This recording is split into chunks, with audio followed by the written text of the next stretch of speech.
A partir de este momento, un espacio para crear conciencia.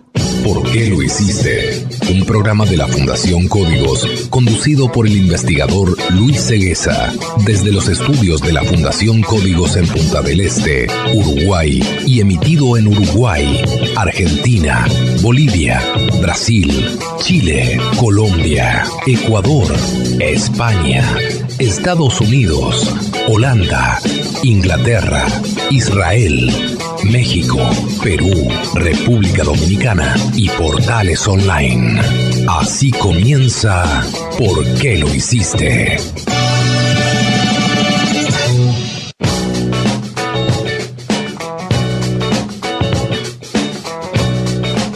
Amigas y amigos, bienvenidos nuevamente a ¿Por qué lo hiciste?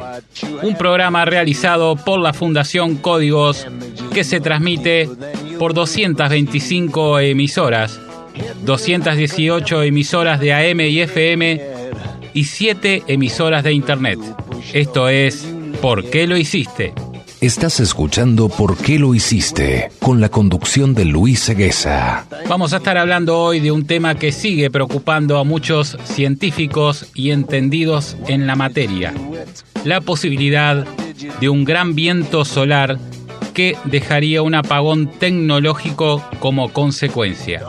También vamos a estar hablando de la inminente reducción de algunas plantas debido al calentamiento global. Y también vamos a estar hablando de la revolución del litio, sobre todo en países como Argentina, Chile y Bolivia, que es donde se encuentra la mayor cantidad de litio en el mundo. Todo esto y mucho más aquí en ¿Por qué lo hiciste? ¿Por qué lo hiciste? Y bien, vamos ahora al desarrollo de la primera noticia de hoy con el licenciado Juan José Garone. Tormenta solar provocará un apagón en la Tierra.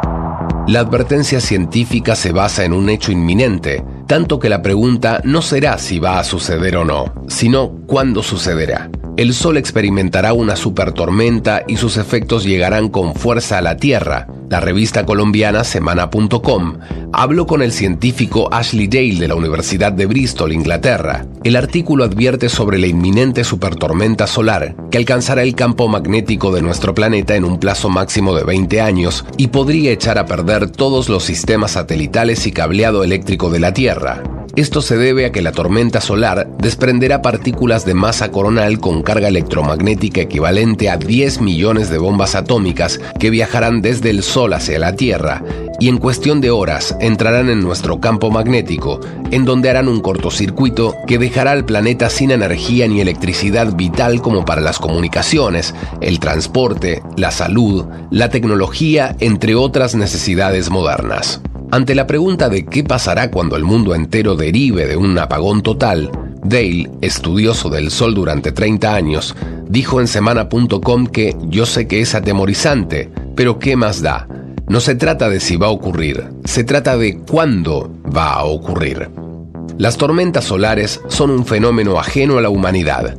El Sol produce su núcleo de electrones y protones que se convierten en fotones, las partículas de luz, los últimos que emprenden un largo viaje hacia la superficie del Sol conocida como corona. Luego de salir del núcleo, llegan a la zona radioactiva en donde luchan contra la gravedad para seguir avanzando.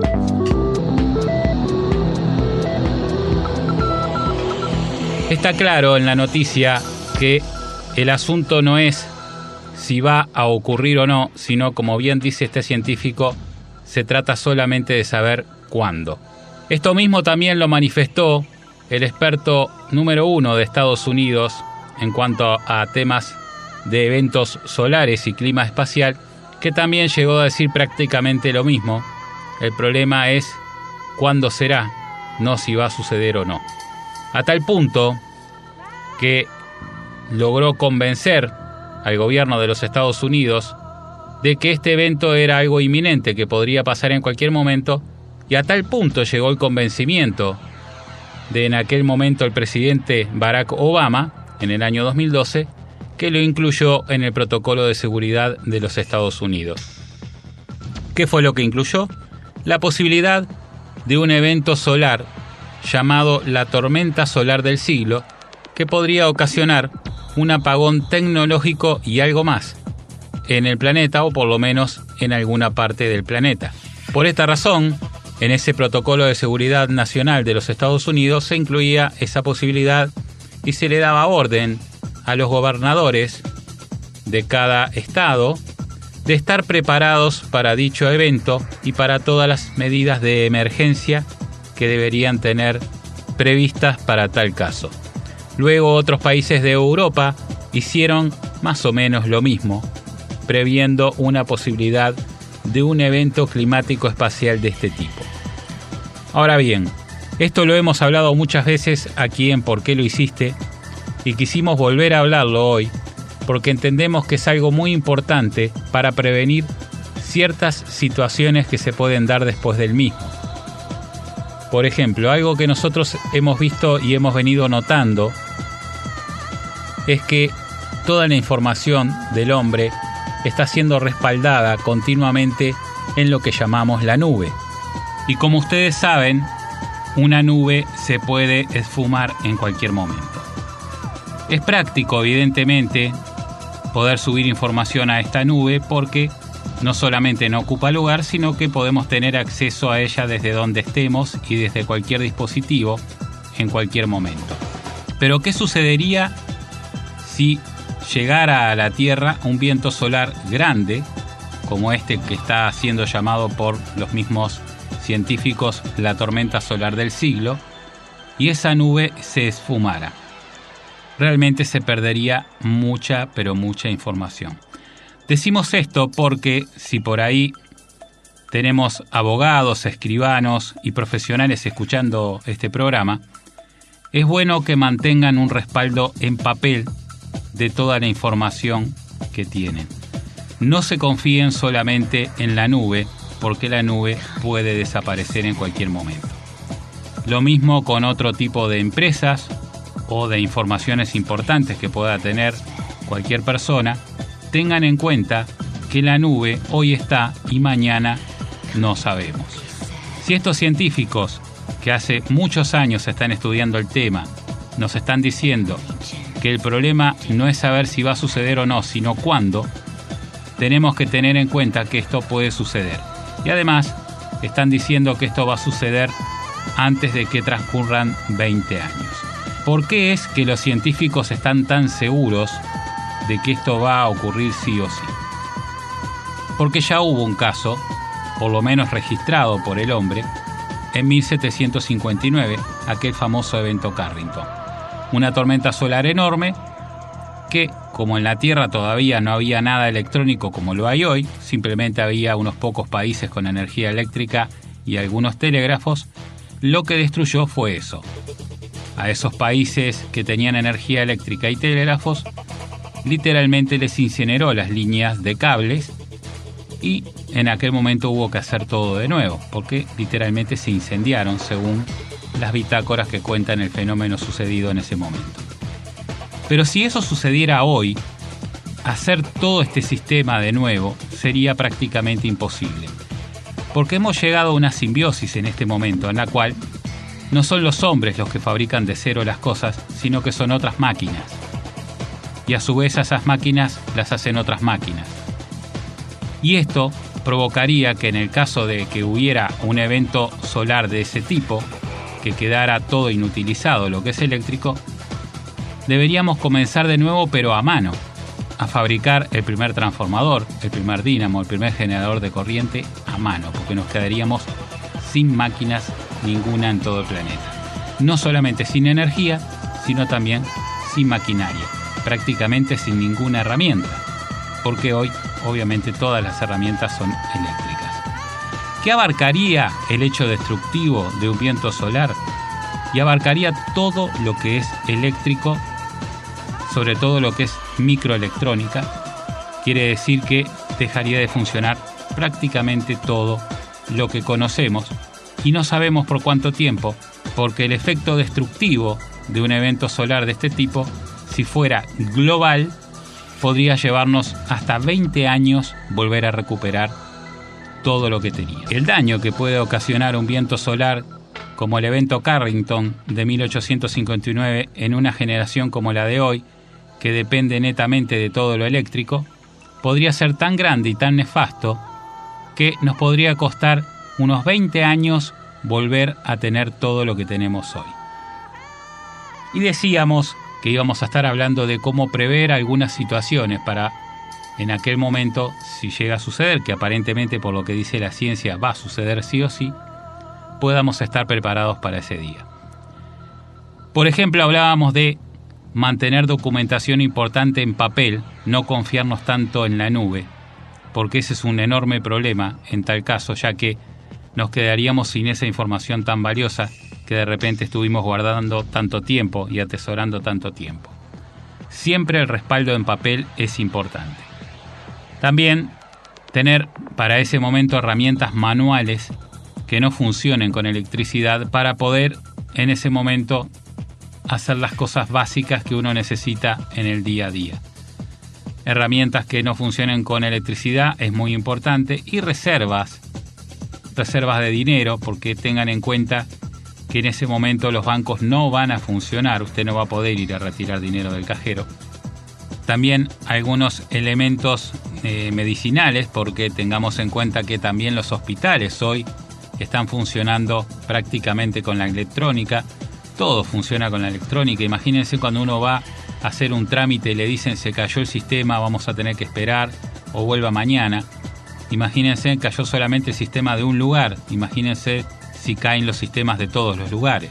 Puede llegar a pasar que inclusive no tengamos electricidad, como decíamos, y eso, bueno, generaría que no anden los ascensores. Inclusive que los vehículos no enciendan, ya que hoy por hoy los vehículos modernos son totalmente electrónicos, ya que si bien el motor sigue siendo el antiguo motor a combustión, los periféricos son todos eléctricos, por ejemplo, el encendido.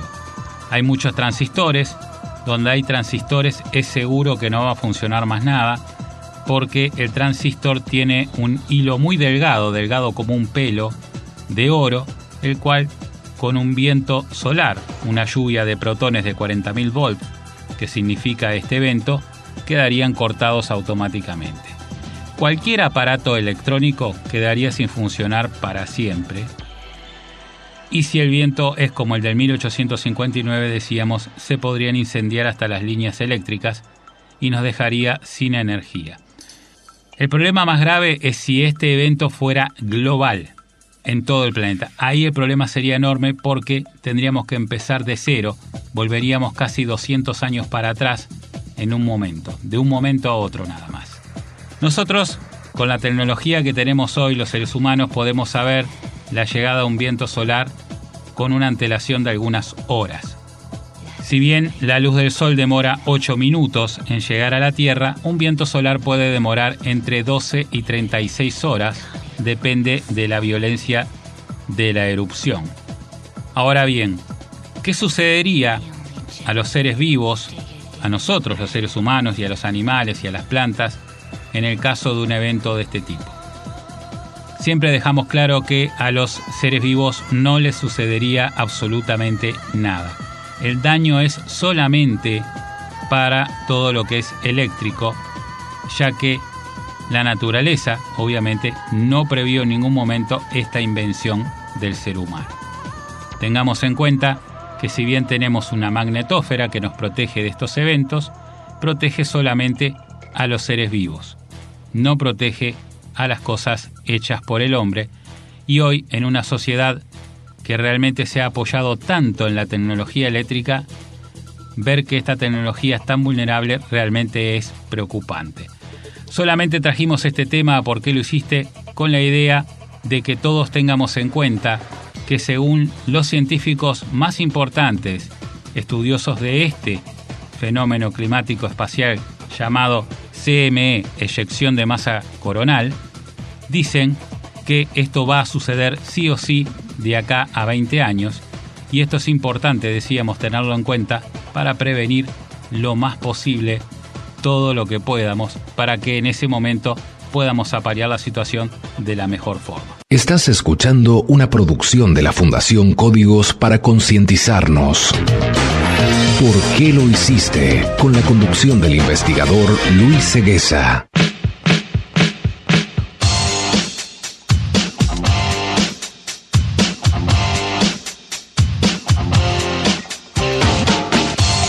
Seguimos transmitiendo desde los estudios de Fundación Códigos en Punta del Este, República Oriental del Uruguay, para 225 emisoras en 16 países.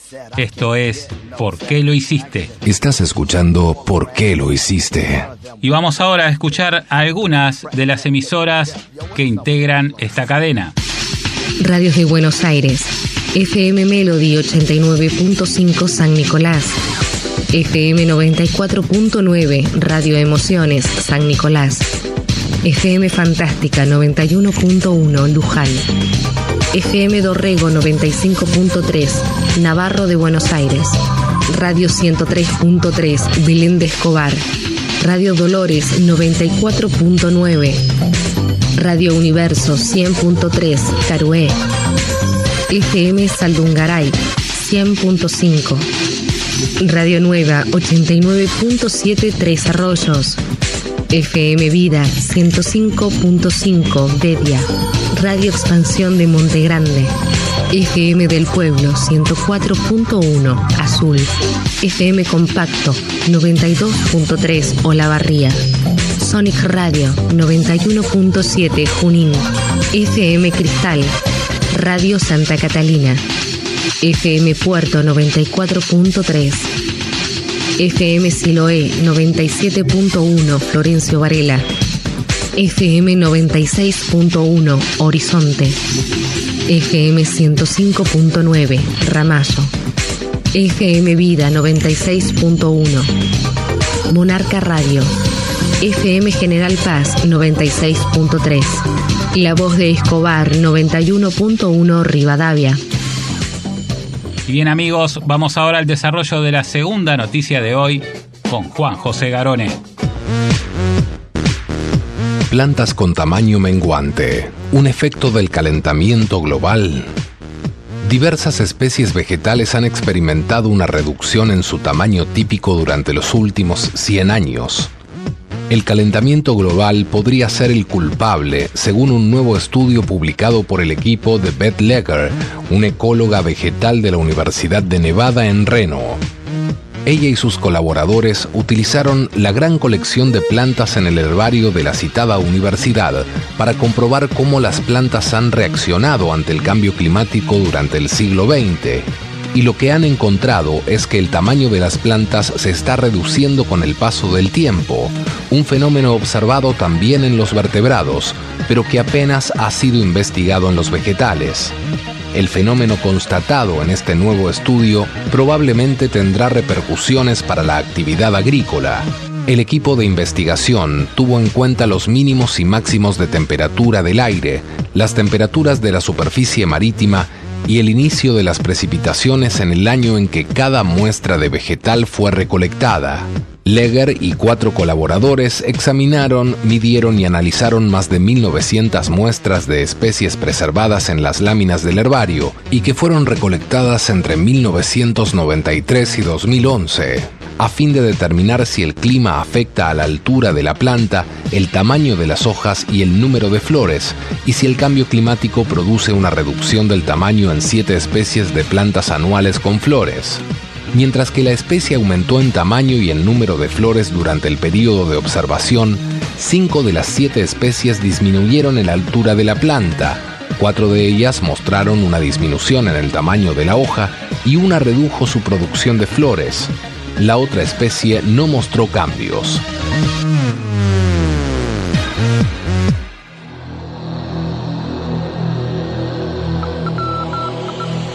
Es posible que las plantas reduzcan su tamaño debido al calentamiento global. Según este estudio científico, sí es posible. Y es evidente que esto puede pasar porque en la medida que estemos modificando la naturaleza y los ecosistemas, también todos los seres vivos, sean vegetales o animales, intentarán justamente sobrevivir a estos cambios bruscos que hace el ser humano. En el caso de estas plantas, La noticia habla de que seguramente la razón es el cambio climático, pero no explica por qué. Nosotros pensamos que tiene mucho que ver el oxígeno en este tema, ya que la reducción de oxígeno puede estar variando el crecimiento de las plantas y también de los animales. Cuando mayor cantidad de oxígeno, evidentemente los animales y las plantas tienen un mayor desarrollo y viceversa. ¿Por qué sucede esto? Porque estamos variando justamente los niveles de oxígeno constantemente.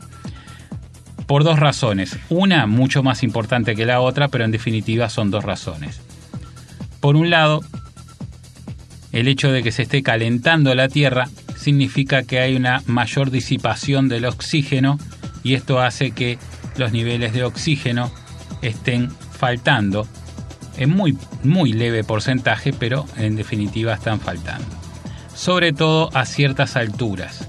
Por ejemplo, a más de 2000 metros ya se nota claramente una falta de oxígeno que antes no existía. Ahora bien, la razón más importante de esa falta de oxígeno es, como decimos siempre y como lo hemos explicado 1.000.000 de veces en este programa, el consumo de oxígeno de los motores de combustión interna de los vehículos.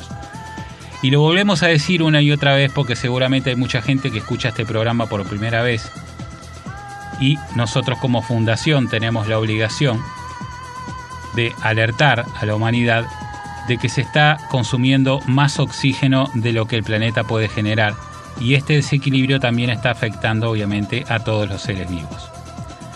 Una de las pruebas más importantes de esto, para los que escuchan por primera vez este programa, como decíamos, es el debilitamiento del ozono, que es nuestro principal reservorio. Contradictoriamente con lo que el mundo científico venía diciendo hasta ahora, que a causa de un efecto químico que ocasionan los CFC, los clorofluorcarbonos, que es cierto, es verdad, ocasionan un daño químico que deteriora el ozono, nosotros decimos que sí lo deteriora, pero en un porcentaje mucho menor al que lo deterioran los motores de combustión interna, y que esto no se está diciendo seguramente por una razón de intereses. Los motores de combustión interna que hay hoy en el planeta, que ascienden a 2.000 millones, están consumiendo miles de millones de litros de oxígeno por segundo. Este es el problema del debilitamiento del ozono, porque el planeta no puede producir tamaña cantidad de oxígeno, y este desequilibrio en el oxígeno hace que también haya más calentamiento global, ya que el calentamiento no es solamente producto del efecto invernadero producido por los gases como el CO2, sino que también es producto de este debilitamiento del ozono que permite entrar rayos calóricos con mayor fuerza. Todo tiene que ver con todo, como decimos siempre, y en la medida que se sigan fabricando motores de combustión para nuestros vehículos, seguiremos debilitando el ozono, seguirán aumentando los casos de cáncer de piel por todo el mundo, seguirán los problemas climáticos, las tormentas, las inundaciones, las sequías y todo lo que tiene que ver con el equilibrio del clima se irá deteriorando. Y vamos ahora al desarrollo de la tercera noticia de hoy con Juan José Garone. Uso del litio abre debate sobre mercados de autos eléctricos en Chile. La compañía estadounidense Tesla Motors liberó sus patentes de autos eléctricos que funcionan con batería de litio. ¿De qué modo repercute esto en Chile y cómo está el mercado de este tipo de vehículos? Interrogantes que responden expertos y parlamentarios desde distintas visiones. Con el objetivo de popularizar los autos eléctricos y aumentar la competencia, la empresa estadounidense Tesla Motors cedería gratuitamente sus patentes para la fabricación de vehículos con batería de litio. Al respecto, el director del Centro de Investigación del Litio de la Facultad de Ciencias Físicas y Matemáticas de la Universidad de Chile, Jaime Alí, afirmó que dicha empresa se enfrenta a la industria del automóvil de grandes marcas, por lo que tiene el desafío de crear raíces en el consumidor para que su producto sea una opción válida. Tesla puede liberar sus patentes producto de fidelidad a sus seguidores, que finalmente termina siendo una patente de facto, donde ganan la empresa y los consumidores, aseveró. Asimismo, el académico sugirió que Chile debe darse cuenta que la evolución tecnológica no tiene que ver con el proteger el conocimiento, sino que sea aceptado por la sociedad y pague por él. En ese sentido, afirmó que se trata de una industria que necesita el cumplimiento de 2 parámetros para que explote en términos de demanda. Primero es bajar el precio del auto, que tiene que ver con el precio de la batería. Si la batería llega a un cierto nivel que se espera que llegue en los próximos 5 o 6 años, podría ser el precio del auto eléctrico más o menos equivalente o un poco superior al del auto convencional. En cuanto al segundo elemento, apuntó al precio del petróleo o gasolina. Si la gasolina llega a un determinado precio en términos de alza, puede resultar que el menor valor que se paga por el consumo de un auto eléctrico haga conveniente usarlo aunque el precio sea un poco más alto. Sobre el litio, el experto aclaró que no tiene ninguna influencia económica, porque es esencial para producir baterías, pero van a ser ricos los países que produzcan la batería, no aquellos que producen litio. Por el contrario, el diputado radical Fernando Mesa, perteneciente a la Comisión de Movilidad Urbana, aseguró que Chile tiene las mejores y más grandes reservas de litio junto con Bolivia, por lo que este mercado es una posibilidad de utilizar la fuente de energía renovable. En ese contexto, planteó que no estamos hablando solo de automóviles eléctricos, también estamos explorando la posibilidad en el Ministerio de Transporte de que los autobuses del Transantiago vayan incorporando con mayor celeridad su funcionamiento de autonomía eléctrica, de tal manera que esto permita descongestionar las vías y sobre todo la contaminación que sufre el país en las grandes ciudades. El legislador añadió que la liberación de la patente debe ir de la mano de un precio accesible para este tipo de vehículos, por lo que se está estudiando cómo el Estado puede, a través de estímulos, favorecer la adquisición de estos. Por ejemplo, disminuir el precio en algunos peajes, así como también el permiso de circulación.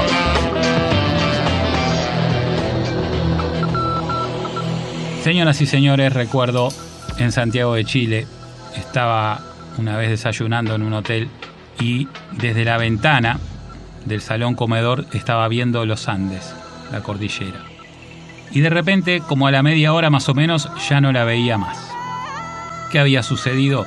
El smog ya no permitía ver la cordillera. En horas tempranas de la mañana se puede ver porque la actividad todavía no comienza en la ciudad, pero una vez que empiezan a encenderse los motores de los automóviles, la nube de smog entra a subir y esa vista hermosa de la cordillera ya es imposible de ver.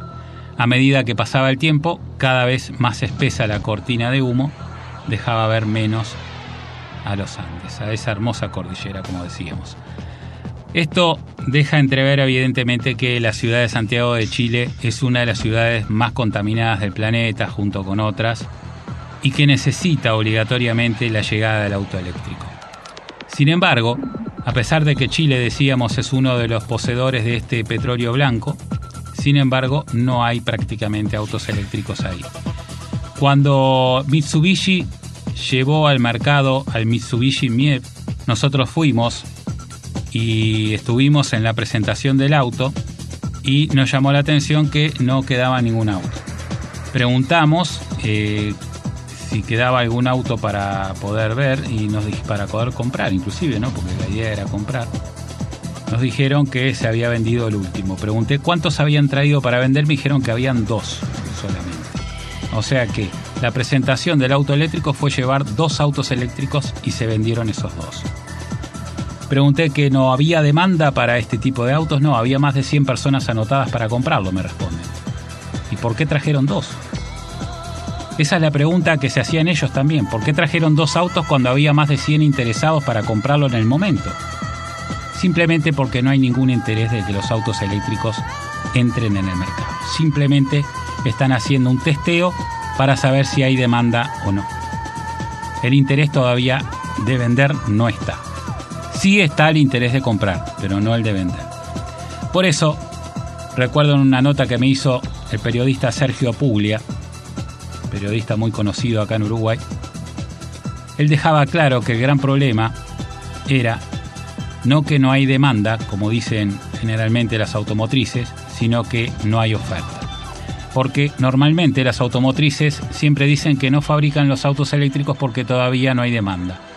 La demanda está, lo que no hay es oferta. Y ahora, como ya tampoco pueden decir que no hay demanda, porque es evidente que la hay, están diciendo que no estamos preparados para el auto eléctrico, se necesitan poner cargadores, centros de recarga para que la gente pueda circular. Eso tampoco es así, porque los autos eléctricos, como mínimo, tienen 200 kilómetros de autonomía. Estamos hablando de los que tienen batería de litio, 250 kilómetros de autonomía. Y las estadísticas nos dicen que normalmente más del 90% de los usuarios de automóviles no llega a andar 100 kilómetros al día.